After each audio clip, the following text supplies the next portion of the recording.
진리로 주일 예배를 하나님께 드리시겠습니다.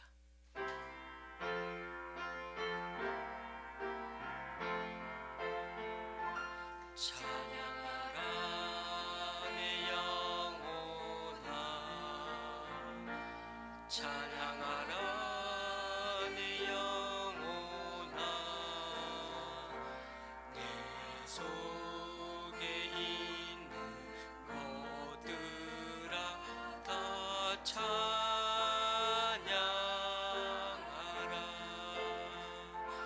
경배하라 내 영혼아,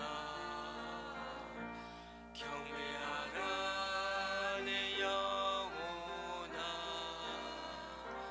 내 속에 있는 것들아 다 경배하라. 감사하라, 감사하라 내 영혼아, 감사하라 내 영혼아, 내 속에 있는 것들아 다 감사하라.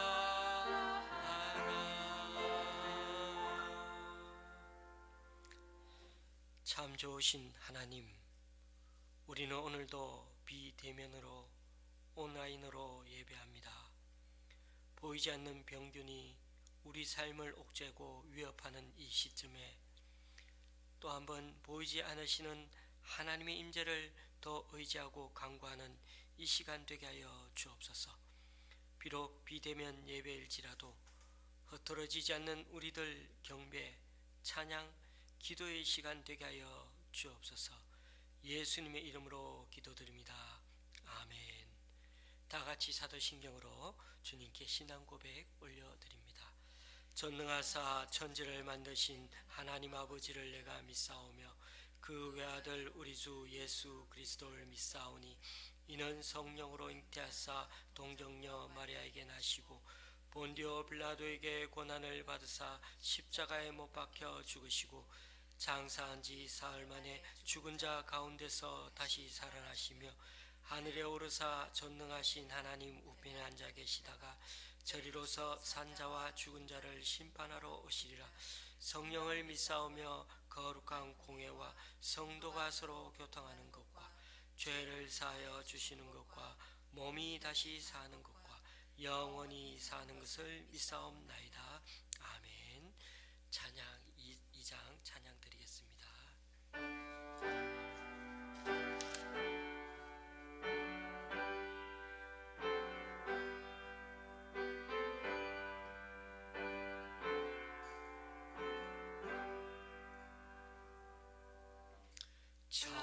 찬양 성부 성자 성령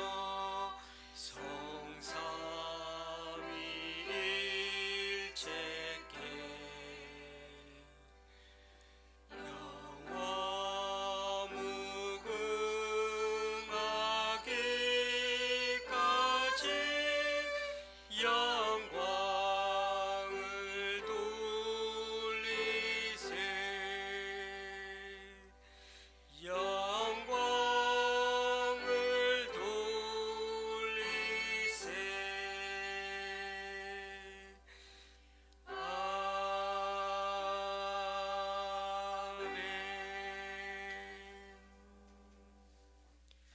교동문 7번을 다 함께 교독하시겠습니다. 교동문 7번입니다.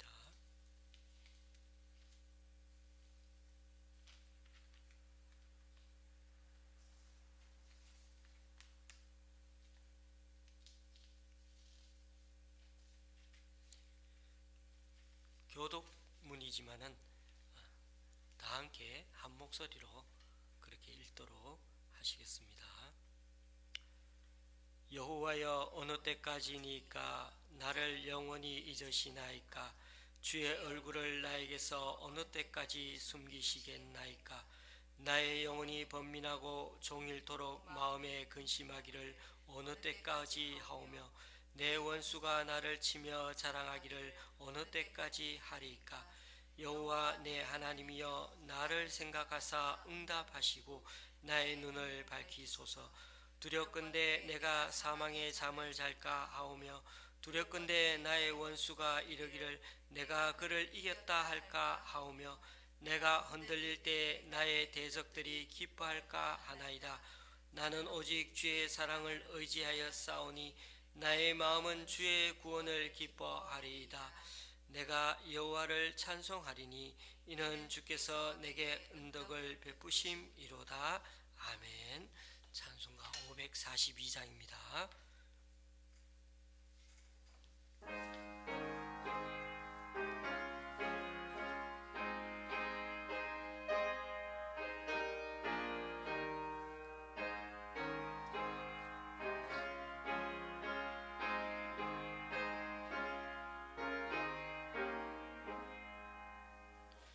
구주 예수 의지함이 심히 기쁜 일일세. 영생 허락받았으니 의심할 주 없도다. 예수 믿는 것은 받은 증거 많도다.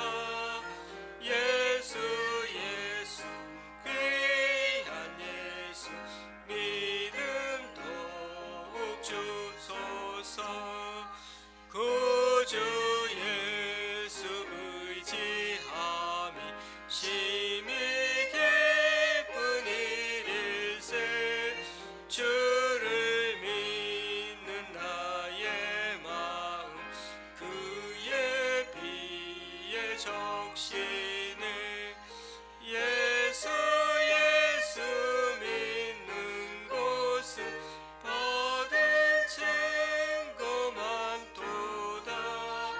예수 귀한 예수 믿음 더욱 주소서. 구주 예수 의지하여 죄악 벗어버리되 안위 받고 영생함을 주께 모두 얻었네. 예수 믿는 것은 받은 증거 많도다. 예수 귀한 예수 믿음 더욱 주소서.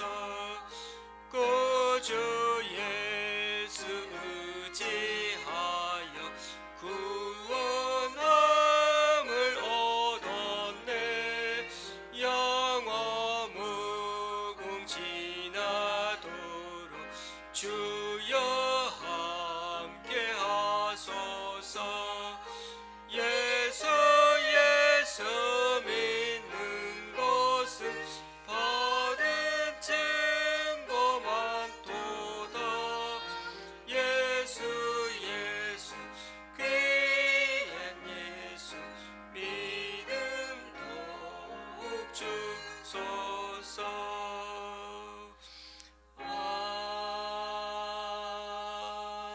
아멘.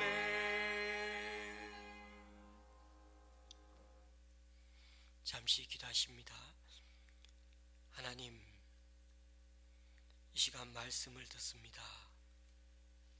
점점 무너져가고 타락해가는 이 시대를 향해 마지막 신앙 양심으로 외치던 예레미야 선지자의 메시지가 그의 삶과 더불어 우리에게 다시 한번 전해지게 하시고 한 주간 우리 삶에 더 크게 울림으로 귀한 말씀 남게 하여 주옵소서.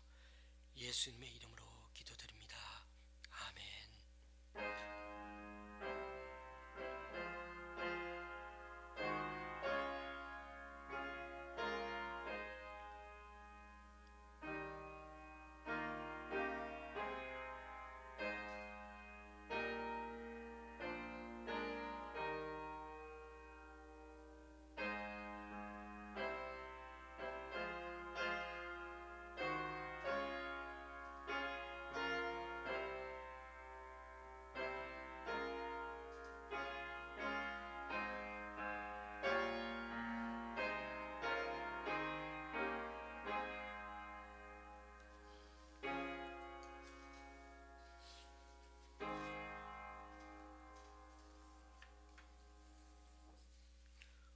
우리에게 주시는 하나님의 말씀은 예레미야 1장 1절에서 3절까지 말씀입니다. 예레미야 1장 1절에서 3절까지 말씀입니다. 제가 가지고 있는 구약 성경은 1050쪽입니다.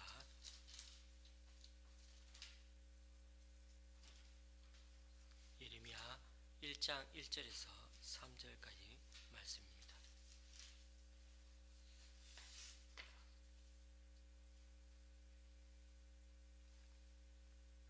제가 대신 봉독하겠습니다. 베냐민 땅 아나돗의 제사장들 중 hil기야의 아들 예레미야의 말이라. 아몬의 아들 유다 왕 요시야가 다스린 지 13년에 여호와의 말씀이 예레미야에게 임하였고, 요시야의 아들 유다의 왕 여호야김 시대부터 요시야의 아들 유다의 왕 시드기야의 11년 말까지 곧 5월에 예루살렘이 사로잡혀 가기까지 임하니라. 아멘. 작년 5월부터 2달 반가량 걸쳐서 예레미야 말씀을 주일과 수요일에 그렇게 14번 전한 적이 있었습니다. 큐티 본문이 로마서를 이제 마치고 예레미야 26장부터 해서 마지막 장까지 10월까지 그렇게 하는 거로 잡혀 있습니다. 예레미야서는 신구약 성경을 통틀어 가장 분량이 많은 성경입니다. 150편이 있는 시편이나 또 66장이나 있는 이사야서보다 더 분량이 많습니다. 그래서 그런지 1년이 지났어야 그 나머지 후반부인 26장부터 다시 큐티 본문이 시작되고 있습니다. 저는 다시 예레미야 전체의 짜임새에 대해서 좀 언급을 하면서 후반부 말씀을 다시금 묵상하고자 합니다. 일단 예레미야서는 시문과 산문이 뒤섞여 있는 그런 말씀입니다. 우리는 한글로 편하게 읽고 있지만은 예레미야서를 연구하는 학자들은 어쩔 수 없이 시문인지 산문체인지 그렇게 구별해 냅니다. 그러나 시문과 산문이 예레미야서에서는 여러 번 그렇게 중간에 교차해서 나오고 또 섞여 있어서 그 형식을 우리는 읽을 때, 성경을 읽을 때 무시하고 그러니까 마음 편하게 읽으면 되겠습니다.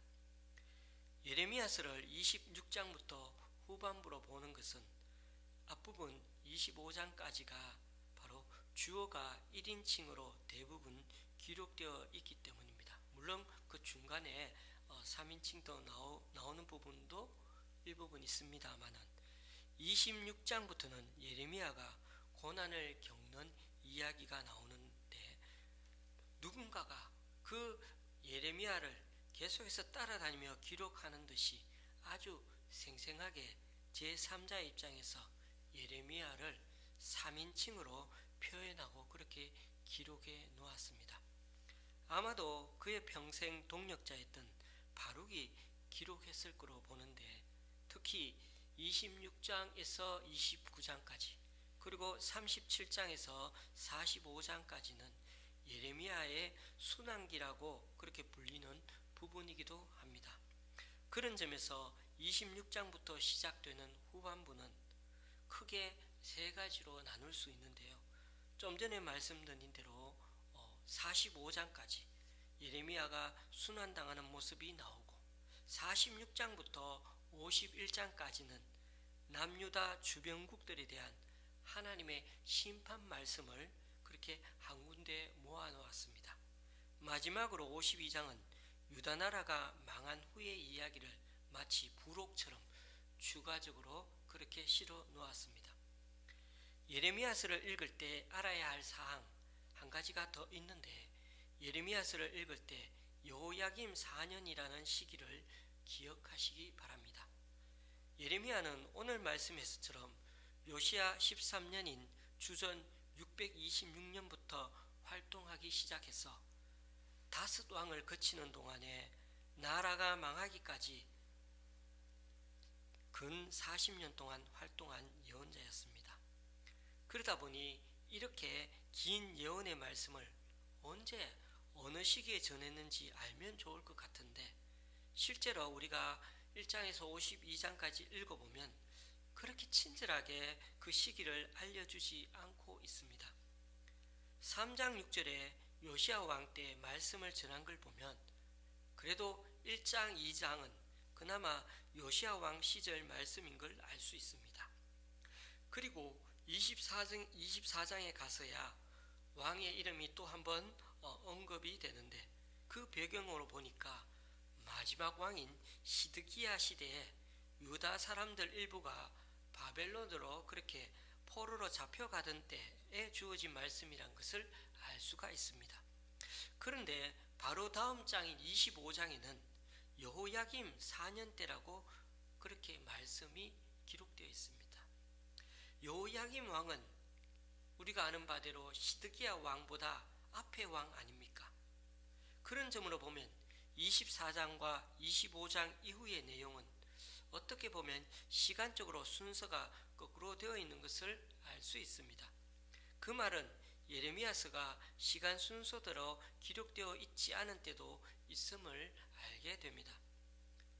여호야김 4년은 세계 역사로 보면 주전 605년을 말하는데 갈그미스라는 곳에서 큰 전쟁이 벌어지는데 바벨론의 느부갓네살 왕이 즉위하자마자 애굽의 바르너그와 팔레스타인과 중동 패권을 두고 한판 싸움을 벌인 때입니다. 이때 바벨론이 대승을 하면서 고대 중동의 패권이 이제 명실상부하게 바벨론으로 넘어가는 그런 계기가 되었던 역사적 상황이 있었습니다. 그러니까 이 지금까지 애굽 편을 들던 유다 왕실이 이제는 바벨론으로 갈아타야 하는 중대 기로에 와 있던 시점이 여호야김 4년이었습니다.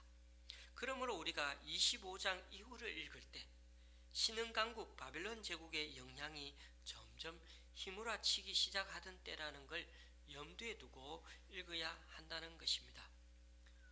오늘은 한 가지만 말씀드리는데 초점을 맞추고자 합니다. 1절 말씀입니다. 베냐민 땅 아나도스의 제사장들 중 hil기야의 아들 예레미야의 말이라. 여러분, 예언서 첫 부분은 예언자의 이름과 시대를 언급하고 예언의 내용을 간결하게 소개하면서 그게 본문의 제목 역할을 할 때가 많습니다. 그래서 대개 구약 예언서 말씀을 읽게 되면 이렇게 시작되는 게 많습니다. 누구누구에게 하나님의 예언이 임하였다. 또는 명사형으로 누구에게 임한 여호와의 말씀, 계시라는 표현을 사용합니다. 어떤 선지서는 더 강력하게 심판의 경종을 올리기 위해 경고라는 제목을 붙이기도 합니다. 물론 예레미야서에도 그런 표현이 없는 게 아닙니다. 오늘 2절에도 여호와의 말씀이 예레미야에게 임하였다는 말이 나오고 4절에도 여호와의 말씀이 내게 임하니라 라고 표현하고 있습니다. 그런데 1절에는 예레미야의 말이라는 말에 그런 한번 주목해 보기 바랍니다. 그리고 이 문장이 명사로 끝났습니다. 그것도 복수형 예레미야의 말들입니다. 예레미야가 하나님의 말씀을 전하는 것은 기정사실이지만 그런데도 굳이 1절에서는 예레미야의 말이라는 명사 문장이 마치 제목처럼 달아놓은 것을 보게 됩니다. 제가 52장 마지막 장은 아펜딕스 후기라고 말씀드렸죠. 유다 나라가 망한 후에 그 얘기를 부록으로 붙여놓은 그런 말씀이라고요. 그런데 바로 앞장인 51장 마지막 절 끝말에도 51장 64절에도 보면 이렇게 기록되어 있습니다. 예레미야의 말이 이에 끝나니라. 그러니까 후기 얘기를 빼고는 1장에서 바로 51장 끝까지 말씀이 예레미야의 말로 전해졌다는 것입니다. 그런 점에서 예레미야가 하나님의 말씀을 예언 형식으로 전한 것이기도 하지만 예레미야의 그 당시 삶이 함께 전해진 이야기라는 데 의미가 있다는 것입니다. 말을 히브리어로 따바르라고 하는데 복수형으로 하면 말과 행동 전부를 포괄하는 단어입니다. 그런 점에서 예레미야의 말들이라는 제목은 예레미야의 삶과 말 혹은 예레미야의 이야기들이라고 해석할 수가 있겠습니다. 예레미야에게 임한 하나의 말씀이기도 하지만은 하나님의 말씀이 예레미야라는 한 인간의 구체적인 그 삶의 투쟁, 그의 삶과 피를 지는 그의 살과 피를 지닌 그 개인사를 통해 그렇게 말씀이 선포되었다는 점입니다. 여기서 우리가 생각해 봐야 할 점은 우리는 어느 시대 그리고 누구에게 주어진 말씀인지 제대로 고려하지 않은 채 너무 성급하게 성경 본문을 곧바로 나에게 주시는 하나님의 말씀으로 받으려는 경향이 참 많다는 것입니다. 이런 태도는 잘못하면 하나님의 말씀을 도리어 경시하는 결과를 낳을 수 있습니다. 비록 말씀에 즉각 순종할 열심을 품고 있다 하더라도 특별히 오늘 예언서의 제목 앞에서 잠시 멈출 필요가 있습니다. 예레미야의 말들이라고 하니까 하나님 영광을 드러내야지 무슨 사람 말이라는 하라는 거야. 그렇게 쉽게 단정 지으면 곤란하다는 것입니다. 예레미야 시대는 좀 특별했나? 왜 이런 표현을 써놓고 있지? 한번 고민해 봐야 하지 않겠습니까? 구약 성경 가운데 예레미야가 남긴 애가가 있습니다. 만국의 슬픔을 노래한 말씀 말입니다. 그래서 그를 가리켜 울보 예언자라고 하지 않습니까? 그가 울 수밖에 없었던 정황을 세 가지로 우리가 찾아본다면 먼저는 요시야 13년부터 유다가 망하기까지 40여 년 동안 조국의 멸망을 줄기차게 예고하고 예언해야 했기에 매국노로 낙인 찍혀 온갖 핍박과 고난을 받았죠. 그러니 울면서 그렇게 살지 않았겠습니까? 둘째로는 나라가 바벨론 외적에게 망하는 과정에서 지도층은 물론 평민까지 살해당하고 포로로 끌려가는 비극을 직접 목격했으니 얼마나 슬펐겠습니까? 그리고 마지막으로 사랑하는 백성이 우상을 섬긴 죄로 심판받는 그 참혹한 장면을 내려다보고 계시는 그 하나님 마음을 자신도 똑같이 느껴야 했기 때문에 너무나 슬펐던 선지자의 삶이었습니다. 나라가 망하고 또 포로로 끌려가고 그 모습을 계속해서 봐야 하는 그 하나님의 슬픔을 선지자 예레미야는 연속적으로 경험해야 했던 것입니다. 특히 예레미야 4장, 9장, 10장, 13장에 언급되고 있는 그의 울음과 하나님의 슬퍼하심이 계속해서 오버랩되고 겹쳐져서 그 음성이 누구의 것인지 분간하기조차 어려운 그런 장면이 말씀에 나옵니다. 예를 들어 9장 1절 어찌하면 내 머리는 물이 되고 내 눈은 눈물 근원이 될고 죽임을 당한 딸 내 백성을 위하여 주야로 울리로다. 예레미야는 그런 아픔을 갖고 유대인들에게 잘못되고 왜곡된 신앙 태도에서 돌아서라고 긴박한 심판 메시지를 전했던 것입니다. 그가 백성은 물론이고 동료 제사장 및 예언자들로부터 혹독하게 핍박을 받은 이유는 7장과 26장에 나오는 그 유명한 성전 설교 때문이었습니다. 북방의 바벨론 제국에게 유다는 물론이거니와 예루살렘 성전까지도 멸망당할 거라고 예언했기 때문입니다. 우상숭배와 종교적 도덕적 타락에 빠진 유대인들이 그저 신앙의 껍데기인 성전만 붙들고 살면 교회만 열심히 나오면 만사 다 오케이라는 것에 커나큰 경종을 울린 자가 바로 예레미야였던 것입니다. 여호와 하나님은 성전에 감금당해 있기에는 너무나 큰 존재여서 비록 성전이 다 파괴되고 바벨론 포로에 붙들려 가더라도 거기에서뿐 아니라 세상 그 어디에라도 포로저에서라도 예배를 받으시고 임재하시는 분이 바로 하나님이시라는 겁니다. 결국 예레미야의 이 예언은 여호야김 4년인 주전 605년 갈그미스에서 느부갓네살이 너고의 군대를 격파하고 예루살렘 성전을 불사름으로써 그 진실성이 입증되었습니다. 참 예배보다는 위선적이고 형식적인 예배가 만연하고 참 예언자보다는 거짓 예언자가 판을 치는 당시 상황에서 오히려 고난을 감수하고 나라를 위해 진정 눈물로 하나님께 부르짖은 그 예레미야의 삶을 통해 다시금 우리 자신을 되돌아보지 않을 수 없습니다. 예레미야가 하나님의 말씀을 그냥 전하기만 한 것이 아니라 그때 삶의 정황에서 예레미야 개인의 성격과 느낌, 성품, 고난과 아픔 등등이 그대로 생생하게 살아있는 상태에서 하나님의 말씀이 전해지고 있다는 것입니다. 때로는 그의 말이 너무나 센 말로 유대인들이 듣기에는 좀 어떻게 보면 싸가지가 없는 말처럼 들렸을 수도 있습니다. 물론 그런 태도를 다 우리가 배워야 한다는 것은 결코 아닙니다.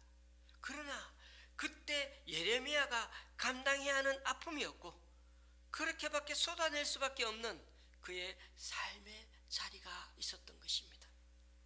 여러분, 코로나 사태로 주어진 이 현실 또한 우리에게는 매우 엄중한 도전의 자리가 아닙니까?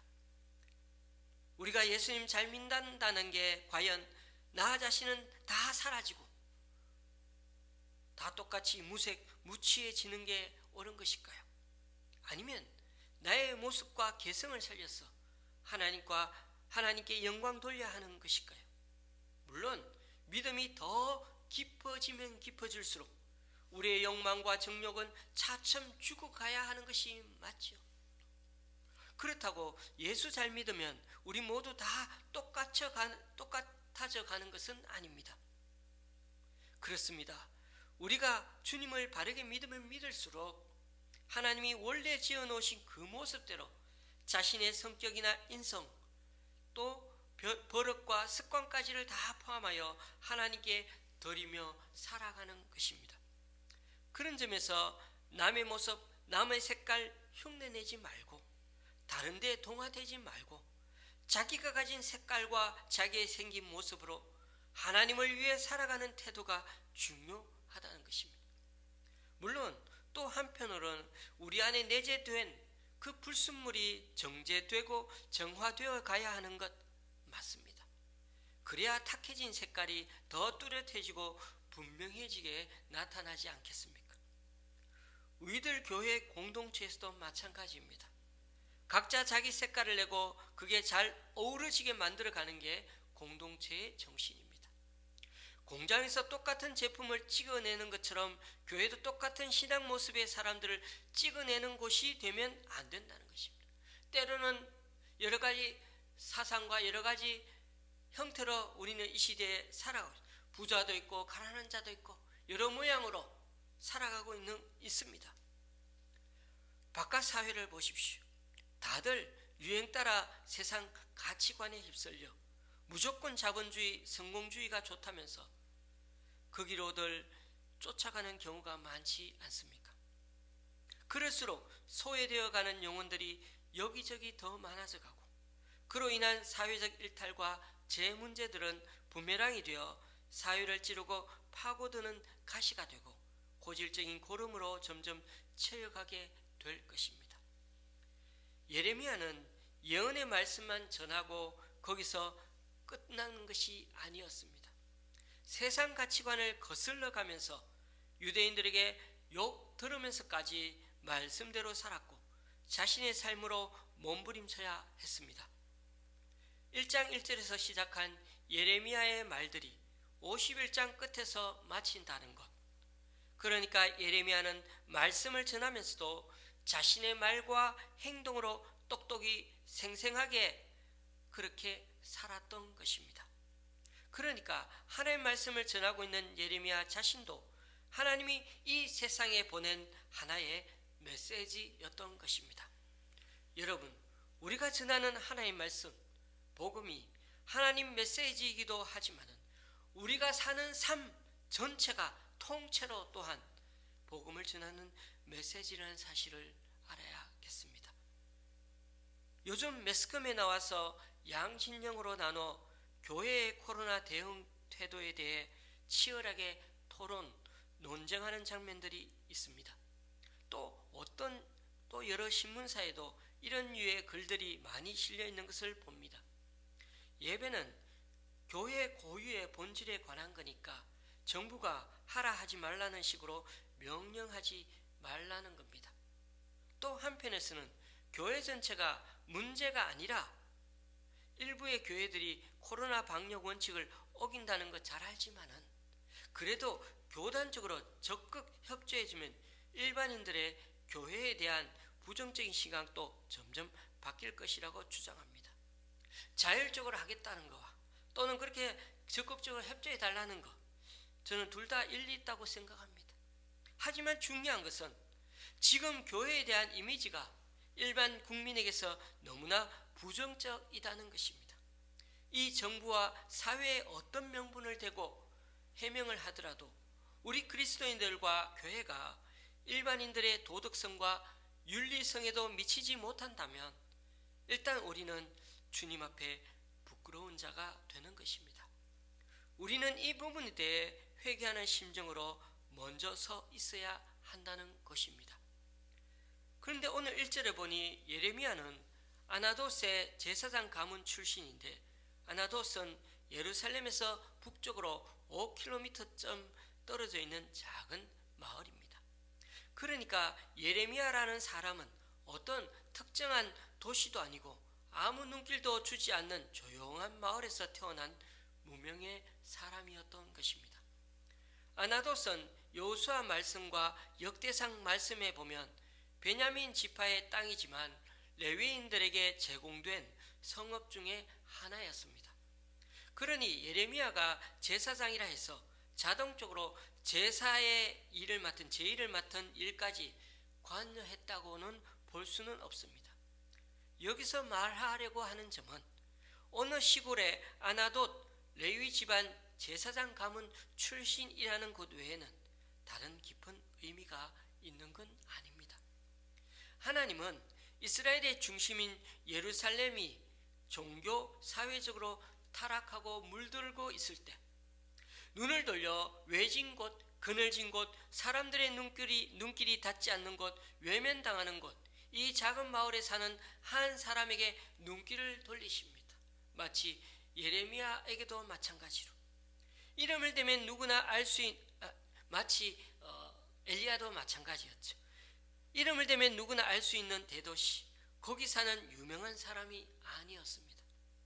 중심이 아닌 가장자리에 있는 누군가를 눈여겨보시고는 그를 불러내셨습니다. 그런 점에서 하나님의 방법은 우리의 방법과 다릅니다.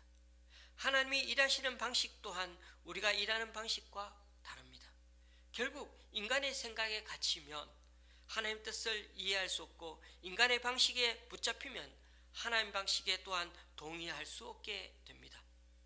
아카데미 영화제에서 작품상과 감독상을 비롯하여 11개의 부분의 상을 받은 영화를 아십니까? 바로 반지의 제왕이라는 영화입니다. 제3편 왕의 귀환이라는 내용에 보면 프로도라는 청년이 반지를 갖고 모르도르 산에까지 안전하게 운반해 가야 하는데 하필 왜 나이냐면서 두려움에 꽉 사로잡혀 어찌해야 할 바를 모르고 있는 장면이 나옵니다. 그러자 마법사 간달프가 이렇게 말해줍니다. 한 가지 분명한 것이 있는데 네가 남들이 갖지 못한 장점이 있기 때문에 선택된 게 아니야. 힘이 많아서 지혜가 많아서도 아니지. 하지만 일단 선택된 이상 너는 그저 너에게 있는 모든 힘과 모든 용기와 모든 지혜를 사용해야 한다는 것이야. 여러분, 우리가 힘이 많기 때문에 하나님께서 우리를 부르고 택한 것이 아닙니다. 우리가 지혜가 많기 때문에요, 그것도 아닙니다. 우리를 택하면 하나님께서 일을 많이 하실 수 있게 우리를 택하신 것도 아니겠죠. 어떻게 보면 별 볼 일 없을 것 같은 우리들이지만은 하나님께서 예수 그리스도를 보내셔서 우리를 택하시고 하나님을 아버지라고 고백할 수 있는 이 특권을 주신 것입니다.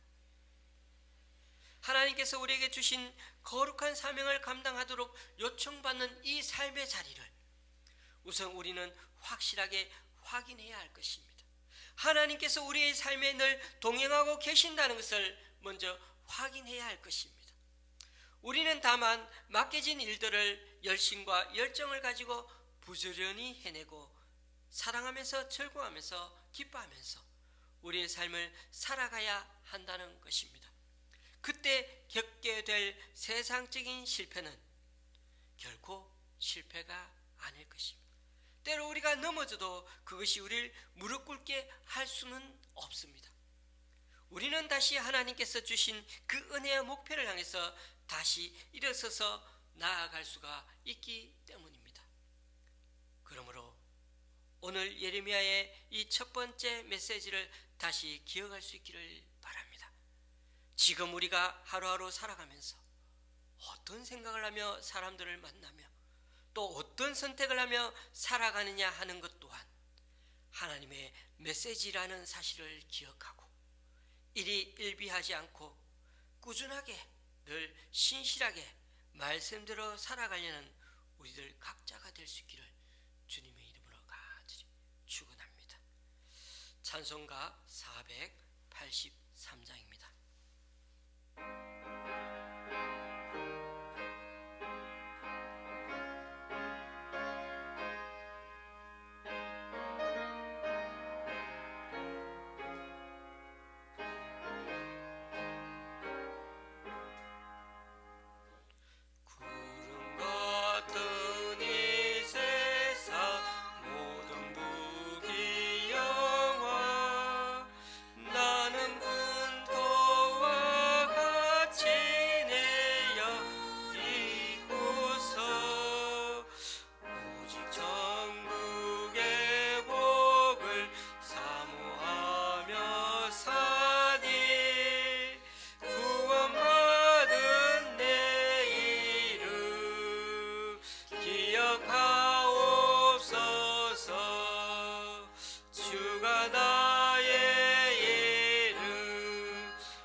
주님, 오늘도 우리 교회 성도님 새 가정에서 11조와 헌금 드립니다.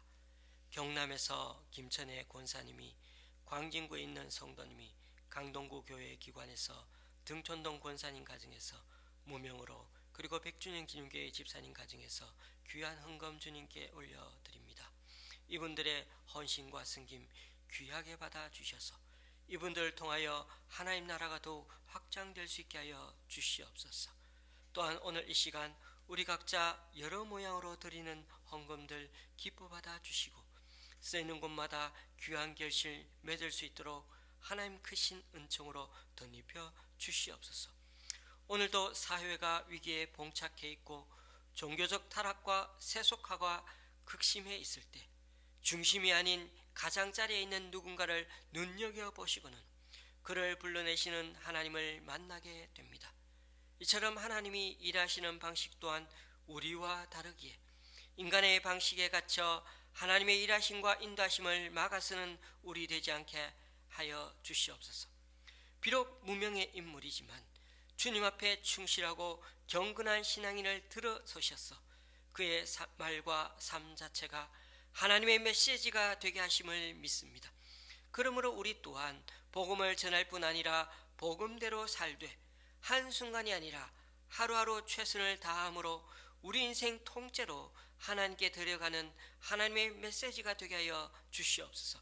비록 세상은 여전히 시끄럽고 때로 교회가 욕을 먹고 핍박받고 어려움 당한다 할지라도 그로 인해 하나님의 영광이 약화되거나 더럽혀지는 게 아니라 여전히 하나님의 능력과 섭리는 이루어 가실 것이고 세상 그 어디에라도 예배를 받으시고 임재하신다는 것을 믿고 이번 한 주간도 하루하루 살아가면서 어떤 생각을 하며 사람들을 만나며 또 어떤 선택을 하며 살아가느냐 하는 것 자체가 하나님의 메시지라는 사실을 기억하고 진정성 있는 그리스도인으로 살아가는 우리 모두의 한 주가 되게 하여 주시옵소서. 예수님의 이름으로 봉헌기도 드립니다. 아멘. 특별한 교회 소식은 없습니다. 아시는 바대로 사회적 거리 기간이 계속해서 진행되고 있는데 우리가 더 주님 앞에 성실한 마음으로 또 도덕적으로 또 우리의 신앙적으로 양심적으로 그리 부끄러움 없이 그렇게 주님 앞에 살아내는 그리고 또 그렇게 이 시대에 그리스도인으로 살아가는 우리가 되기를 바랍니다. 오늘 오후 4시에 우리 강구철 집사님 아드님 결혼식이 있습니다. 위하여 많이 기도해 주시기 바랍니다. 찬송가 322장입니다.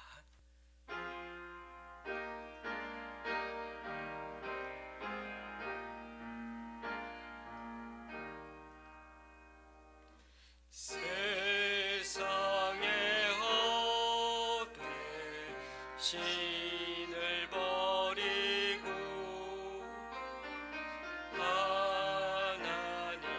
하나님의 이름 높여 기리세 온 천하 백성 모두 나와서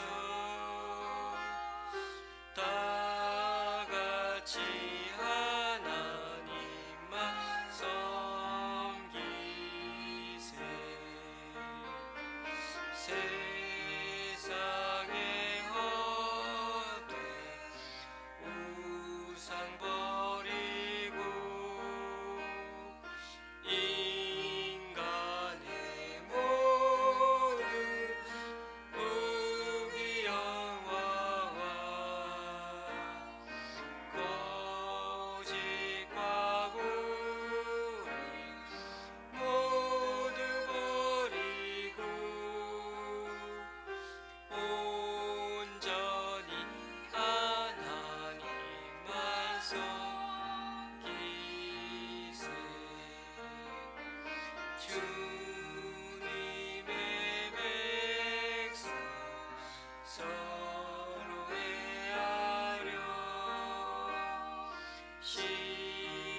우리 주 예수 그리스도의 은혜와 하나님 아버지의 크신 사랑과 성령님의 교통 교제케 하심이 한 점의 희망조차 꺼진 듯한 비참함 속에서 작은 마을 낮은 자를 부르셨지만 그래도 패배감에 자신이 함몰되지 않고 휘몰아치는 비난과 절망 속에서도 마지막 배가 침몰하는 순간까지에도 신실하게 하나님의 종으로 살다 간 예레미야처럼 또 그의 말과 행동처럼 우리 또한 우리의 색깔대로 생긴 모습대로 주님의 메시지로 이 땅에서 살아가기를 다짐하는 여기 모인 성도님들과 또 오늘 인생의 새 출발을 하게 되는 강형모 김미정 부부 위에 이제로부터 영원히 함께 하시기를 간절히 축원하옵나이다.